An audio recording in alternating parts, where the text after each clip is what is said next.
And welcome back, everybody, to another episode of Benched with Bubba, episode 735. Continuing our team by team previews to get you ready for the fantasy baseball season. We're heading to the Northeast, to the NL East, to a team that is spending money in the most glorious ways possible this offseason. And they're going to try to make a name for themselves in a big way this postseason. Talk about the New York Mets in order to help me break down the New York Mets coming back for round two of this wonderful discussion. You can find him on Twitter at _Gildz. Gildz, how we doing, my friend? Hey, Bubba. Thanks for having me, as always. Appreciate it. Yep, appreciate it, my friend. Yeah, it's fun to talk some Mets once again with you. How do you feel 2024 went before we start talking 2025? I mean, it was. It was a great season. The ups and the downs. I don't think any Mets fan expected that run at the end. I mean, at one point we're, I think, 11 games under 500. Everyone's saying, get rid of the manager. Lindor was struggling at the time. It's just, the fans were down on the team, and then next thing you know, they just kind of turned the corner and they just went on a crazy run, and it was insane, man. I haven't felt that pumped for this team since probably, I guess, 2015 at least. But yeah, it was a fun ride. Yeah, for sure. I know you follow them and bleed, orange and blue all the time, but that run was so awesome last year. There was many faces that I knew are in the Northeast and in the New York area that all of a sudden were reminiscing about their childhood days. So it brought out all the Mets fans and even Grimace. So Yeah, you yeah, had that going for you. Grimace. You had OMG, which I think it's actually a quality song. I downloaded it on Apple Music. I was blasting that on the way to work. I mean, That's it's a catchy awesome. song, man. Oh He's yeah. got talent. But yeah, just a crazy year. Didn't end how we wanted it to, but just getting to the NLCS and just all the excitement it brought. It was fun. Yep. And you guys added on to it to make a bigger run this year. So let's talk 2025 Mets here. Start with the bats as we always do on this show. Start with one Francisco Lindor, who over the last 9 or 10 drafts is coming in with an ADP of 16. Gildz, wasn't that long ago that it was me, you, and our buddy Drew Forte doing a show. And it was one Francisco Lindor versus Ellie De La Cruz discussion point, which looking at your face thinks something you were going to bring up here in a minute. But I've been Team Lindor with you for a long time, and I've been taking all the shares I can this year. Should we still be all Team Lindor this year? Oh yeah. And it was funny. It was the Frankie versus Ellie debate last year, Mm-hmm. and I guess you could say Ellie. I don't even know what you would say. Obviously, the steals he had him there, but I think Frankie beat him in every other category, right? So, Yeah. yeah, to me, Lindor, he's going pick 14, and I tweeted that earlier. I'm like, I would take him straight up over Ellie, and Mm-hmm. I think Gunnar too. To be honest, I just think Frankie I'm with you. is so safe. You know what you're getting there. He's going to be another 30-30 guy. He's going to be batting, and we could talk about this later more, but likely in front of Soto, right? Yep. So, I mean, pencil him in for 100, 110 runs. Mm-hmm. The average is going to be anywhere, 260 to 270, I think. It's just a safe, 4+ category guy. So Yep. I love his price. And I think getting him top of the second round or end of the first round in 15 teamers, that's a great pick, and it's a great way to start. Yep. 100% with you. Everyone talks about the importance of getting an early shortstop, and like it's not the end all be all, but it's important. I love the fact that he's like the third or fourth shortstop off the board. It's great. I made a beer bet with Bloomfield on our show that Lindor over Mookie Betts took that in a heartbeat. Oh, yeah. So yeah, that was a fun one for me. Yeah, I'm all about Lindor. Big fan. I'm with you on that one. So any chance I can draft him, I will right Yeah. now for sure. Yeah. You mentioned Juan Soto, the was it $700 million man or whatever we want to call him. He just got absolutely paid, and kudos to him. But coming over from the season with the Yankees and just continues, the power was amazing last year. We know the average and all the other production he does. Now he slides into Queens to play some ball. What are our thoughts on Soto? Because right now you got that ADP of around 9 for Soto, give or take. And there's like the discussions of Corbin Carroll and Kyle Tucker and some other guys. Where do you sit on Juan Soto? Yeah, I think he's a nice pick there. I honestly would probably take Tucker and Carroll over him just because of the speed factor. But I think Soto's, he's as safe as you're going to get. He could perform in New York. We just saw what he did with the Yankees last year. I mean, the lineup is stacked. And the question is really if he's batting second or third. We know Frankie's going to bat leadoff, right? Yep. And Soto is going to be either second or third. It's just a matter of which one. But yeah, I mean, you're looking at, a solid batting average, 270 plus, 30, 35 homers, 100 and 100. And the steals are really the only thing that, might cap his ceiling somewhat. He might steal, 8 to 10, I'd say. But yeah, I mean, it's nice, safe first round pick. You kind of build your offense around. So nothing wrong with Soto there. I just prefer, Corbin Carroll and that Tucker, getting that, 30 plus steals, banked in the first round there. Yep, I'm with you 100%. Like, I love Soto. I think he's a great player. I'm taking those guys over him all day, every day. Like, that's what I've been doing all draft season. So it's nothing against Soto. Just I want those steals as well. It's a big focus of mine, especially if you go after a player. I know you love to draft. You drafted him when you won the overall, and the same guy was in. And it seems like you have a lot of shares when I see screenshots of the Gildz early rounds in drafts for the last couple of years now. And that's one Big Meat Pete the Polar Bear who returns to the Mets and has an ADP close to 60 right now. So in those 12s we love, we're talking 4-5 turn with Pete Alonso. How are you sitting on him this season? Yeah, he definitely has been moving up since he's signed. But beautiful. In fact, one of my OCs, I've replicated what I did the year I won it all, where I backed up the 2 first basemen real fast. So I took Olsen, ended a third, and then Pete fell. I was drafting at pick 11, and Pete fell all the way to 5'11". And I'm like, oh, wow. The turn was sitting there. He needed a power bat. He had no first baseman. He's like, all right, Gildz will pass here. I'll get Alonso at the corner. I'm like, nope, you're not going to get in there, actually. That's awesome. So I double dipped, Olsen and Alonso. Yeah, I mean, this is it. He's got, last year was a prove it year, and he got another reprieve at that this year. It's a 2-year deal, but he has the opt out after this year. So this is really what he's playing for, the next big contract. If he gets one, it's going to be off of this year. Likely batting behind Soto. He could bat cleanup also, but I mean, yeah, I think the power ceiling's going to be huge here. If he doesn't hit or knock in 110 runs, I'll be shocked. He's got Vientos playing behind him, batting behind him, Nimmo. You got Lindor at the top. I mean, the lineup is just stacked. I think he's going to get closer to that, 40 to 45 homers, 100 plus ribbies. The average is the concern, but I think, I think he gets back into that 240, high 240 area where in this climate, that doesn't really kill you too bad. Yep, I'm with you with the RBI production potential. Throwing Soto in there, you got Lindor. Maybe you got Nimmo up there too. Maybe they mix things up here, and then if Alonso's hitting cleanup, that there's 120 plus RBIs. Like, he's just driving them all in, and it's going to be awesome. Yeah.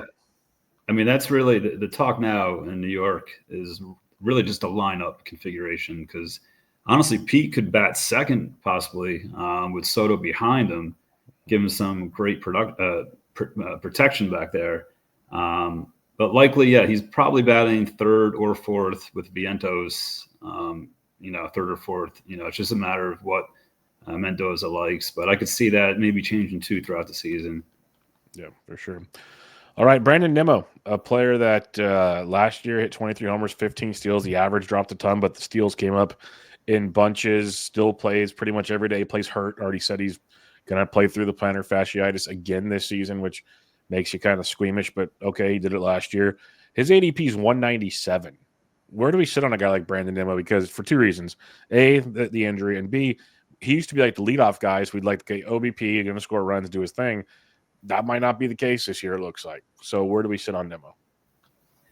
Yeah, his OBP has been dropping every year. The last, I think, 3 or 4 years has been dropping. He's kind of changed his approach now. I mean, he's definitely more looking to, pull the ball and hit into some of that power. So I think a lot depends on, again, where he's slotting in the lineup. If he's slotting, fourth or even fifth, you expect some decent RBI production. The steals, he did steal 15, which kind of came out of nowhere. I mean, we always said, why doesn't he steal more bags? He's just not a great base runner, but did put up 15 last year. I don't know. I think he's one of those boring names owners don't love taking. But I think end of the year, if you get 140 plus games out of him, you're going to get some decent counting stats. An average probably is going to move back up into that 260 range, I would guess. But yeah, for like a fourth, fifth outfielder, I think that's perfectly fine for Nemo. Yeah, he's a guy I've been starting to target just because he does give you pretty quality production, like not over the top, but pretty quality throughout most of your categories. And something that stood out to me because I've always kind of just not known what to do with Brandon Nimmo in drafts. But and I had Steve Goodwin on earlier this year. He was recapping like the top, 5, 6, 7 OC finishers. Almost all of them had Nimmo, all of them. And then when Ryan in one of our shows did like the top 6 DCs, I think 4 out of 6 had Nimmo on them. There's a trend. And I think it's just that steady, like where you draft him at. He's not crushing you, but he might overachieve a bit in certain categories. Like there's a lot to that on some of those formats. So it was interesting to see. Yeah, he's just a strange player because you don't know kind of what you're getting from him. Kind of the baseline of what he's going to give you, but you don't know if he's going to steal more 1 year, if he's going to hit more homers 1 year, his batting average is going to be better 1 year. You know what I mean? He kind of varies throughout all categories every year, it seems. But yeah, I think if he's in there and he's playing and he's healthy, which seems to be the case, you're getting a decent, at least compiler of stats. You just don't know which ones he's going to be, producing. Sounds a lot like Ian Happ, a lot later in the draft type situation. Mark Vientos, similar. Yeah, definitely. Mark Vientos, this is a good one because I know we talked about him last year. He finally got the chance, 111 games played at 27 home runs while hitting 266. Now you have to draft him within the top 100 picks now. Are we buying into an even bigger year from Vientos? Are we concerned at all? Like, where do we sit on Vientos? Because power seems pretty good. Yeah, no, I think at least we're pretty optimistic about Vientos over here. The power is legit. I mean, the guy just mashes these balls. A lot of people are comparing him to like a younger Stanton almost, which I could see. He's got that kind of raw power. And where he's going in drafts, 90 to 100, I'm happy to take him there. I honestly think he could hit 40 home runs this year. I think that's in his range of outcomes. And again, in the middle of this lineup, like I keep repeating it, but this top 5 for the Mets, I think, is probably, if not the best top 5 in baseball, it's right up there. So there's gonna be a lot of runs scored, a lot of runs produced, and he could possibly hit second as well. So I mean, talk about hitting behind Lindor and in front of Soto, right? I mean, can you ask for a better spot in a lineup? I don't think there is one in baseball. So I think the ceiling is massive for Vientos. Obviously, there is floor to batting average. He's got to cut down on the strikeouts a bit, but again, if he's hitting in front of a Soto or even Alonso, he's going to get some nice fastballs to hit too. So I think you're going to get a lot of power off that bat, a lot of counting stats, and just got to be a little weary of the batting average. But I do like him where he's going. Yeah, I love this idea of that you've mentioned a few times of having either Alonso or Vientos. I kind of prefer the younger guy in Vientos between the two, hitting in front of Soto because that's just like put it on a tee for the kid, keep his confidence high. Like Alonso's gone through the ups and downs. Like he's been there long enough. You'd hope he'd be able to work through it. Where Vientos coming off a great year, if he slumps out the gate, might have some things going in between the years that aren't great. So you put him in front of a guy like Soto, can remedy a lot of that really quick, and that's a luxury you guys have with the depth for sure. So I like that concept a lot because that just ups the fantasy appeal for a guy like Mark Vientos. And another thing on him too, I mean, there's a lot of talk about his character. He's like a super hard worker. He's trying to improve his game like nonstop. I mean, this guy wants to be a star player. I think it's all there for him, man. I really do. I think Vientos we're going to look back at his numbers this year and be like, holy crap, how did we let this guy fall to the 9th round in these drafts? So, yeah, I'm very bullish on him. No, that's fair enough. I was happy with all the late picks with him last year that fell, but now you have to pay the price. And still, like you said, if he gets 40-plus homers, which he does have the ability to do, that is very interesting. Welcome back, Jesse Winker. He was kind of a folk hero for a lot of Mets fans. He was, doing his things, ripping off jerseys, and had a lot of clutch at bats last year in that run you guys had. He's primarily going to face right-handed pitching, so it's a platoon situation, but he'll be the strong side of the platoon. And he's got an ADP of 407, so it might be better set for a DC per se or something. But just in general, like, what's your thoughts on this the DH situation here? You got Winker. Maybe he goes with Marte. Maybe it's you slip Vientos or someone there, let someone else play. How do you see this playing out? Yeah, so I think it's going to be Winker and Marte in like a strict platoon at DH. So I mean, outside of DCs, they're not draftable really in 12 teamers. Maybe very end of the draft, I guess, in the 15 teamers, like in the main. But yeah, Winker. I mean, it's one of those guys you love to have on your team, right? And you hate him if he's on the other team. But he brought a lot of excitement to the team. Was always pumping up the crowd. He just hitting home runs. Pumping his fist. He's not afraid to talk smack. I mean, fans love him. But as far as fantasy goes, I mean, you're not really ever unless he's getting every day at bats, which I don't foresee happening. He's just really a DC play right now. Yep, with you on that as well. All right, let's go behind the dish. Player that you've been very high on in recent years, and we know the skill set is there. It just hasn't come to fruition just yet, and that is Francisco Alvarez. It'll be his age 23 season, so still extremely, extremely young. Right now, ADP sitting around 160-ish. Where are we sitting on Francisco this year? Is he finally going to really jump out? Yeah, I like him. I'm like, it's shocker, right? The theme of this pod, it's going to be a lot of positivity, but I'm high on him. I think as far as the second catcher goes, that's a guy I'll be targeting a lot. I like his price a lot. Injury, that the thumb injury really, kind of sucked his season last year, right out of him. When he missed 2 months, I think he came back. He had a strong finish. He had 5 homers in September. Yeah, I mean, this is a guy. I mean, if he could change his approach a little bit behind the plate, sometimes he swings out of his shoes, but I mean, the power is there. Like you said, he's 23 years old.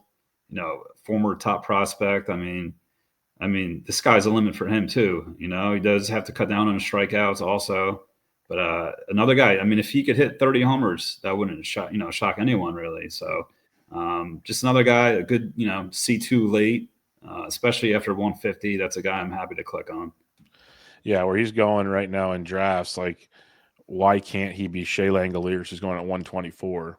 So very, very similar skill sets. We just see Shane do it before. We haven't seen Francisco, but again, it's going to be 23 for crying out loud. Like, there's a lot left on that vine with him. Yeah. All right, let's see if you're optimistic about this one.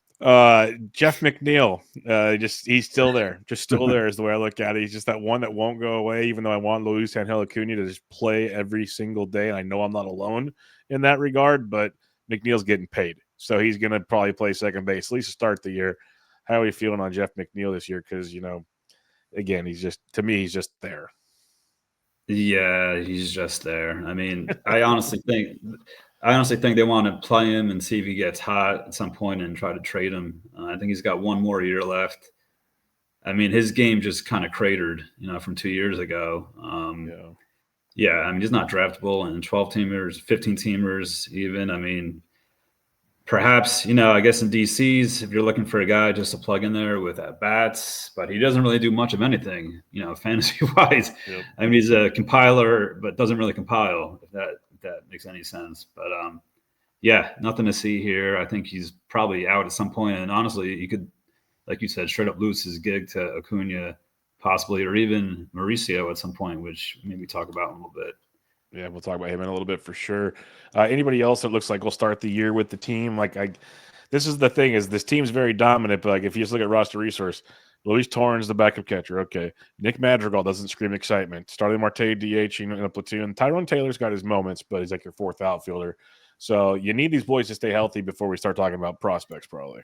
Yeah. This is a very, like I said, it's very top heavy. I mean, It goes top 5, but once you get past those 5, and I guess you could put Alvarez in there too. I mean, the bottom is still pretty weak, and they got their warts at the bottom there. You got Jose Siri as well. That's right. And, Yeah, I mean, he's more of a just kind of a souped up Harrison Bader, which another guy maybe in DC's you're looking to get not draft worthy in any 12 or even 15 teamers probably. Good point. All right, let's head to the mound here, and we'll start with the guy that is returning to the team this year and made a massive boost for you guys last year. One Sean Manaea, ADP's around 184 right now. How you feeling on Sean Manaea coming back here? I loved last year. I like his price, Bubba. I do. I like it a lot. And the funny thing I was looking at earlier, for a team that's going to, probably win 90 plus games this year, you have one pitcher who's drafted in the top 150 picks, right? In Kodai Senga, Yep. with Diaz as the closer, but one starter drafted in the top 150. So I think a lot of them are values, and maybe we'll talk about them more in detail. But yeah, Manaea, I think, at that price, going as your SP5, maybe your SP6 in some drafts. I mean, sure, why not? I think he's gonna have good run support. He's not gonna kill your ratios, has decent K upside. So yeah, I like that price. Yeah, I've been grabbing a lot of Sean Manaea wherever I can. I'm a big at his price tag.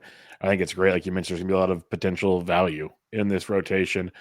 The thing that actually came out today, because pitchers and catchers have been reporting and whatnot, we're recording on Tuesday for those that will get this later in the week. The Mets have mentioned maybe starting out with a six-man rotation based on Kodai Senga's health because he missed most of last year. Kodai Senga right now has an ADP between 140 and 150. I've been terrified to draft him at all because I have no clue what's going on there. And then this report comes out. So I guess two questions. What's your thoughts on the six-man rotation, which every team says they're going to do, and it never happens because no one stays healthy?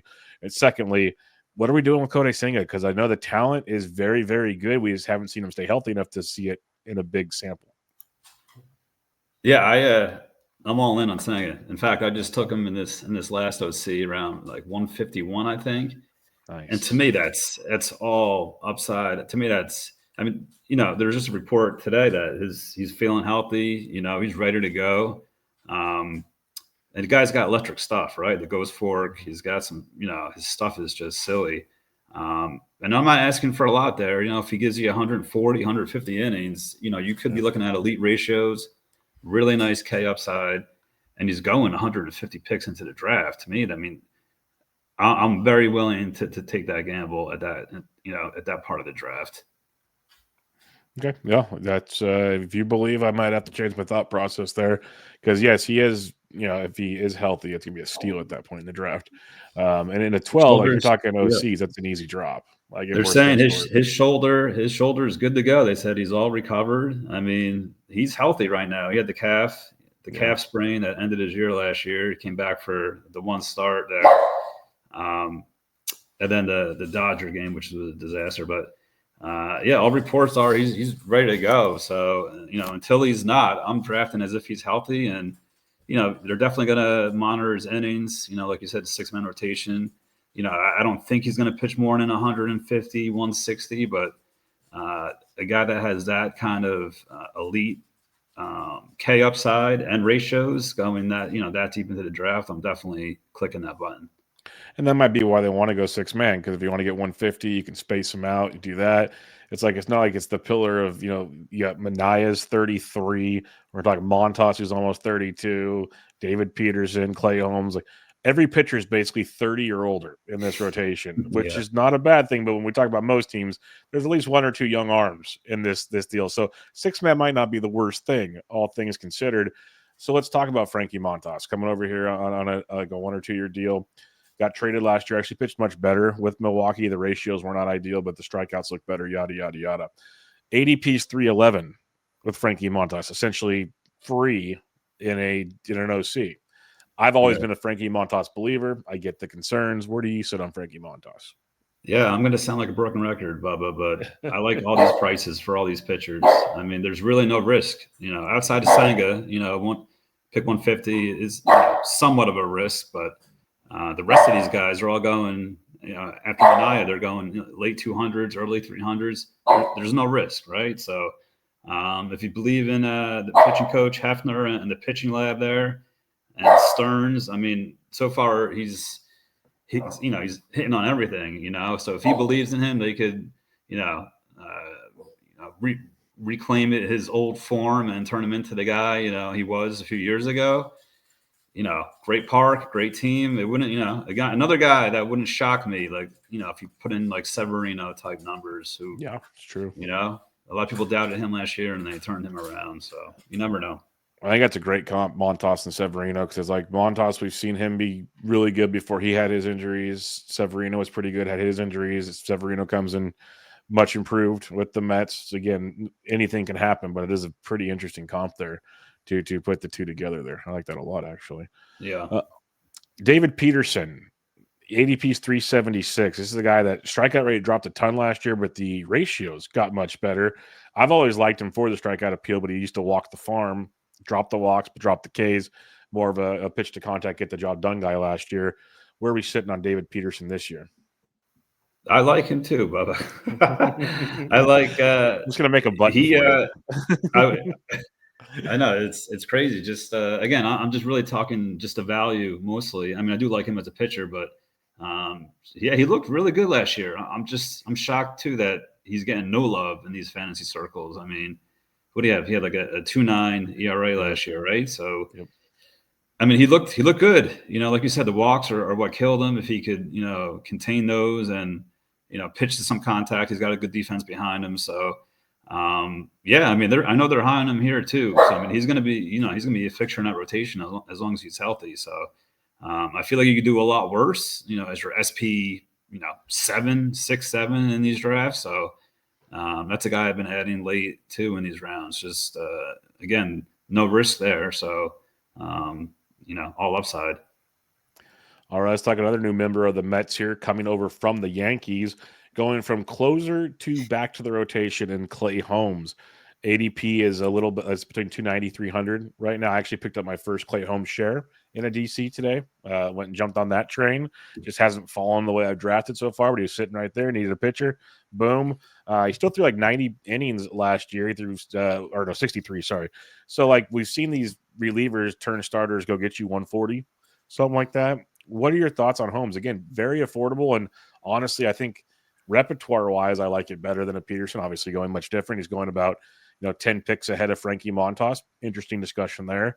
How do you sit on Clay Holmes here? Another guy, Bubba, I've been drafting a lot of. I hate to sound like a homer, but I mean, again, great. Like you keep saying though, it's the price. Like the prices on these guys are crazy. That's not. I mean, big time price. At least 2 to 3 of these guys are going to crush their draft prices. So what I'm doing is I'm just taking all of them, right, across all these drafts. Love his price. I think, like you said, the innings are going to be, that's going to be tough to come by, but I think he get up there at 130 plus, right? You give me 130 quality innings with good ratios.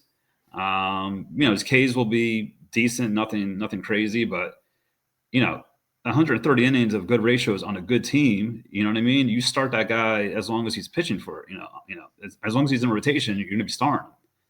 I think owners get too held up on the volume of innings when you're looking at guys in the back ends of the drafts. Just get guys that are good pitchers and can pitch the good ratios.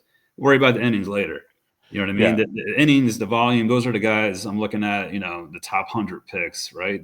You're not really want to take a chance on a guy like that, that high. But here, you're going around pick 300.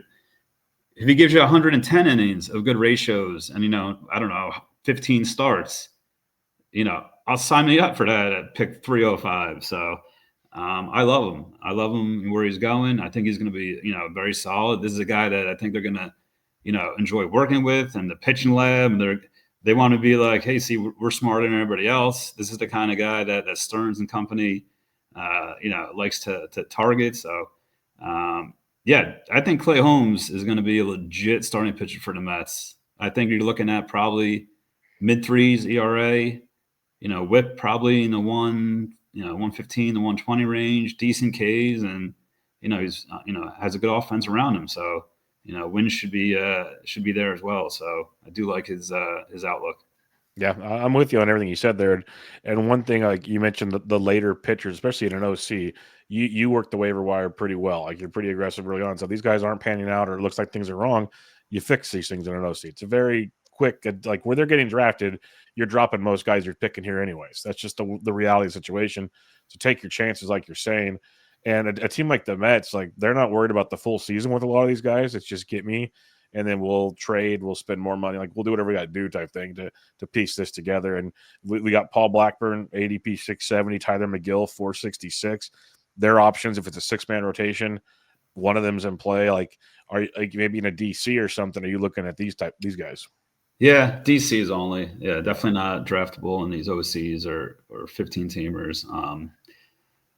Yeah, I mean Blackburn, not really. I mean, I think he's just a guy. McGill was solid at times last year, but he still scares me. But yeah, I mean DC's fine. I'm not looking to target them though in these 12 teamers at least. All righty, let's head to the bullpen before we talk some more young players here. And we got Edwin Diaz, who, he had the ACL injury after the WBC, missed that whole season, came back, was good, then he wasn't, almost got replaced, then he came back and looked better towards the end. ADP's around 40 right now. How are you feeling on Edwin Diaz? Yeah, so here I think he's going probably where he should go, right? If you think about it, Bubba, how many closers are like lock ninth inning guys, right? Maybe what, 5 or 6? I have about 6, yeah. Yeah, it's not a So I mean, lot. if you're one of those 6 guys, I get why you should cost that much. So I get it. You're right. He did fluctuate a lot last year. There were times where he just lost it, right, and had to regain his form at the end. I do like the addition of Minter, so I can see times when and Mendoza likes to, also he'll throw Diaz out in the 8th, right, if he sees the heart of the lineup, that kind of thing, or if he sees tough lefties due up, in the 9th, maybe he goes with Minter, that day. But yeah, I mean, as he's one of these top Hader, Devin Williams, any of that top range of closers. So, I mean, I think you're going to get what you're going to get from any of those top 5 guys. Just the security of having a job. I don't see him losing it again. Hopefully, knock on wood. But yeah, I don't love his price, but I don't hate it either. I think that's that's fair for what he's going to give you. Yeah, you summed it up well. It's like I'm not in love with this price. I haven't had a lot of shares. I've taken different closers in that realm. But to your point, it's where he deserves to be because once you get past like him, Iglesias, it starts turning into a more of a sticky situation as you start looking at closers, and that does change things up a little bit, which makes it trickier. So he deserves to go where he's going, but tough to click the button at that point in time with other things going on. So yeah, Iglesias too. So like you said, that's in these OCs. What I've been doing, I just in the 5th round, right? That's where they all go, or the last of them go. So what I'm doing is I'm just waiting for the very last guy who falls out of those top 6, and I'm grabbing. I have a lot of Iglesias. I have a lot. And of yeah, Iglesias. more often than not, it's Iglesias the one that falls. But I'm happy to take him too. So Yep. Yeah. Now, for some reason, if Edwin falters or hits the IL, you mentioned Mentor. They already announced Jose Buto is going to start in the bullpen, which is a plus. He's been very strong out of there. Reed Garrett was really strong at times last year. Then he kind of faltered towards the end. Who would kind of be your plan B? Would it be Mentor as the lefty, or would you put some stock in Buto potentially? I think they'd probably roll with Minter, to be honest. Yeah, I mean Buto, he could do it also. Yeah, I don't know. That's a tough call. I think they'd probably go to Minter. He's done that before, right? In spot, situations where he's closed games. So, and they paid him decent money. I think they'd go to him. Yep. All righty. Let's talk prospects because the Mets have a handful of them as well. We've mentioned a few on the show, so I'll let you steer or I'll ask you a few that I know, and then you can steer the other ones. Let's start with Luis Angel Acuna, who we saw get that cup of coffee last year and looked pretty promising in his short sample. Tore it up in winter ball. ADP right now is around 390. I've been taking a lot of shares of that in DCs throughout the entire draft season. What are your thoughts on him? When do you think we might see him? What's it going to take, I guess, to see him? Is he better left for the fab world because of the questions? Like, how do you approach Acuna? Yeah, I think in 12 teamers, he's probably not going to be drafted too often, right? Because I mean, he's going to start as one, on the bench, right? They're going to start McNeil at second, but he's going to come in. He's going to play some. He could rotate with McNeil, bounce around a little bit.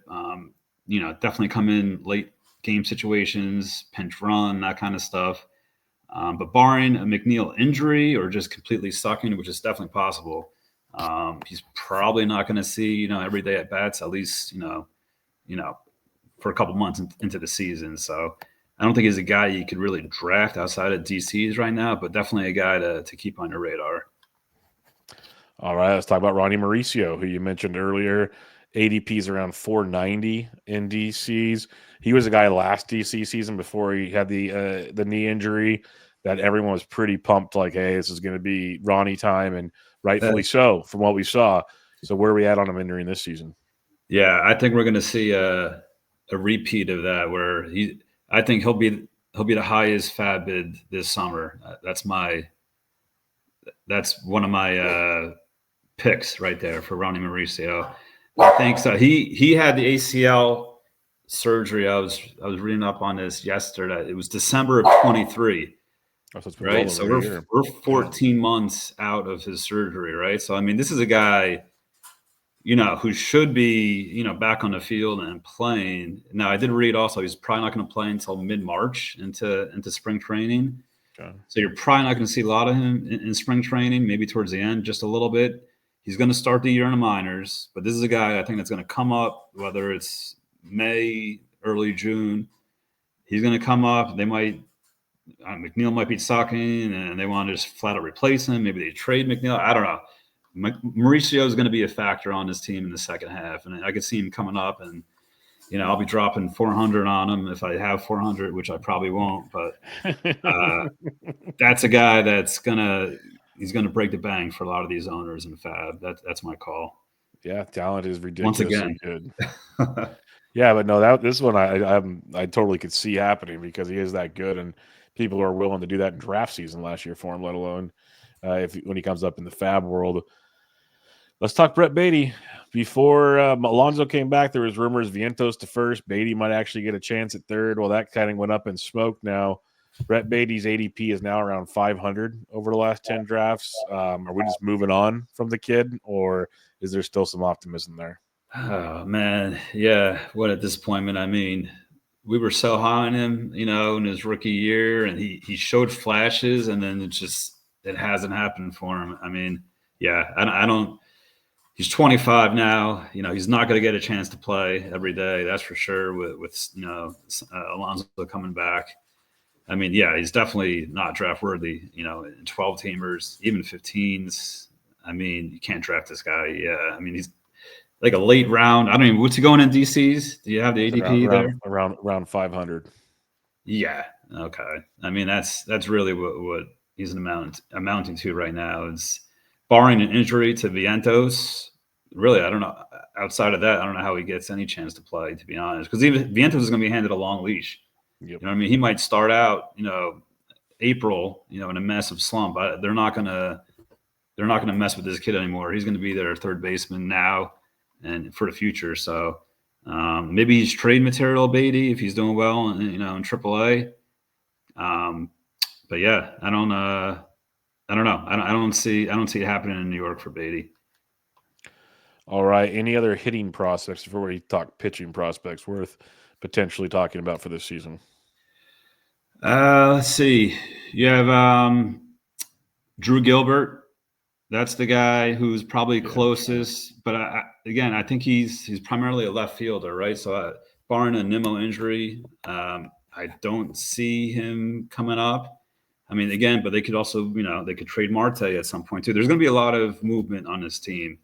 So you're going to see a lot of shifts. A lot of, these young guys can come up, and it might not be until, the All-Star break or after that. But yeah, I think the team or, that you see opening day might not look the same, end of July. I'll put it like that. But yeah, he's probably the closest bat, Drew Gilbert. Jet Williams is still, I mean, he could be trade bait. He's got a bright future. I mean, he plays shortstop primarily. Can play center field also, I think. So maybe next year, we'll see him at some point, but I don't see him coming up this year at all. Got to get McNeil out of there. Yeah. All right, let's head to the mound where you have Brandon Sproat, who a lot of people are very excited about this year, but I'm not sure how much of an impact we'll get this year. ADP is around 560 in DCs. What are your thoughts on Sproat this year? Yeah, I was. I think again, this is a guy I think that could come up, late season for the Mets. Or if there's an injury, if they're hit with a couple injuries, they might consider calling him up. I was looking at his innings last year, and he moved around. Right, he jumped from Double A to Triple A. He did pretty well overall. Looks like, let's see, innings pitched. He had through 116 innings last year, so the innings aren't really a concern. That's a guy that could, throw 150 probably with ease this year. Yeah, definitely a name to keep an eye on. They're really high on him here. They like his makeup. He's got good strikeout potential too. So that's a guy that I think if they're struck with a couple injuries or guys underperforming, I wouldn't be shocked if he came up at some point this year. But again, that's probably looking at late season, at best for him. All righty. Any other pitchers worth keeping an eye on this year in the Mets farm? Um, I don't think so. I mean, they got about 20 starters. Oh, what's his name from the Angels who they signed to $5 million? He might be part of the Griffin rotation even. Canning. Why did I Griffin forgot to Canning. mention Griffin Yeah. Canning. I love Griffin. I've always been a weirdo that likes him and then gets burned by him, but he's always so cheap. His ADP's almost 600 right now. Yeah, and that's I mean, he's had success, right? He had a couple decent seasons. I know it's been bad for a few years now, but I mean, they're confident the pitching lab, as they say, they could fix them here. And good park, right? Good team, good surrounding. So yeah, I mean, that's not a guy. I mean, it wouldn't shock me if he's throwing some spot starts here and there, but yeah, that's not a guy. Maybe you pick him up if he's in rotation for a month or so and looks decent, but yeah, it's not a guy you're drafting, at least in any fab league. Yeah, if they go 6-man rotation, he could beat out a Blackburn and a McGill easily, and yeah, he can. guy there. So that could be interesting for sure. All right, final question I have for you, my friend. What are your expectations or thoughts for the 2025 season? World Series or bust, Bubba. Nothing less. Love it. Honestly, I mean the fans here we're giddy. We are giddy about this team. This is this offense, the vibe around this lineup. Juan Soto. I mean, this is the best offseason we've had in I can't remember the last offseason like this. I mean, it's just incredible what Cohen and Stearns have done. Fans are just pumped for this season to start. I can't wait for it. So yeah, I mean, listen, the NL East is tough, right? You got 3, I think, elite teams all battling each other. So any one of those 3, I think, could win the East. I think the Mets, I think they have probably the best offense of the 3. The pitching is probably the worst of the 3, but again, we doubted their staff last year and they all surprised us. So if they get, serviceable pitching like they did last year with this lineup, they're going to be contending. Absolutely. So yeah, I mean, at least playoffs for sure. I'd be shocked if they're not in the playoffs, at least some wild card team. So a lot of optimism here in New York, Bubba. I don't blame you guys. It's going to be awesome. Like, I'm looking forward. I know you don't want to hear it, but Philly's got a fun team. Mets got a good team. Braves have a good team. I know it's a yearly tradition, but like you look on paper, they all stack out really well. Like it's going to be some awesome series. Oh yeah, it's going to be intense. It's going to be real intense. And we got the Marlins and the Nats just there. So the Nats offense will be improved, but that pitching's kind of a joke.